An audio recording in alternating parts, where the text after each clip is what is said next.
Yes, I thought I'd jump on and give you a little heads up on what's going on with me regarding the dissertation and just kind of give you a breakdown of what happens. So I started beginning of July, had the conversation with my chairperson, like, how does this go? And because that's his job, right, to help me through the process. I'm also reading dissertation book, and I've attended a couple of workshops just so that I get multiple sources of information, because that's how my brain works.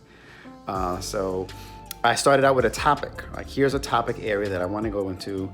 And so my job in this pre-writing stage is to read the academic literature in that topic area to see what is something that I want to research in that topic area to make it more specific, more narrow, because I'm going to be doing this research for now and the next 16 months. Therefore, I don't want to pick something that I'm like, that's, I don't want to do that. So I found in the midst of these last 6 weeks, I found not only the topic area, but I narrowed in on a specific dynamic of that, which I will share with you at another time. And so now I had a conversation with my chairperson in the beginning of July, beginning of August, and I shared with him, like, I just kind of blurted out all the stuff that was in my head from the things that I had read in the academic literature and all these journals and dissertations and papers. And what was helpful for me is that he articulated, you have like at least two different things. And that's what I felt. I felt like I had more than one idea in my head.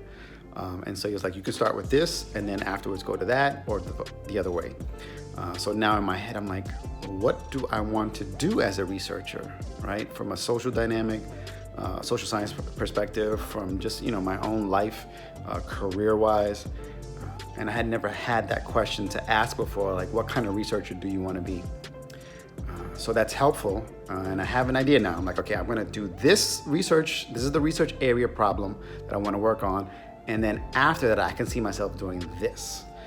So that's helpful. I feel like I'm making progress, even though it's slow. But after 6 weeks, I went from just a topic area to like, this is a researchable idea. This is the research questions. I'm bringing some clarity to that. This is the purpose statement. This is the problem that I want to work on. I got the problem. Now I just have to articulate the purpose statement and the research questions. And so that, that's kind of where I'm at now. And my goal is by the end of August, beginning of September, to write out a 4-page summary so I can send to my chairperson. And then like, this is all the stuff that I want to do. And then, edit it to make sure like this is in my conversations with him to collaborate to figure out this is what you really want to focus on, so that I'm not wasting time doing other things. Because at the end of the day, how you design your research at the beginning informs the whole process. And I don't want to waste my time doing something that's kind of shoddy. So the chapter 1 introduction, I have to make that very, very clear, because otherwise the rest of the dissertation will be funky in the sense of like, it's not as clear. So I got to make it concise at the beginning.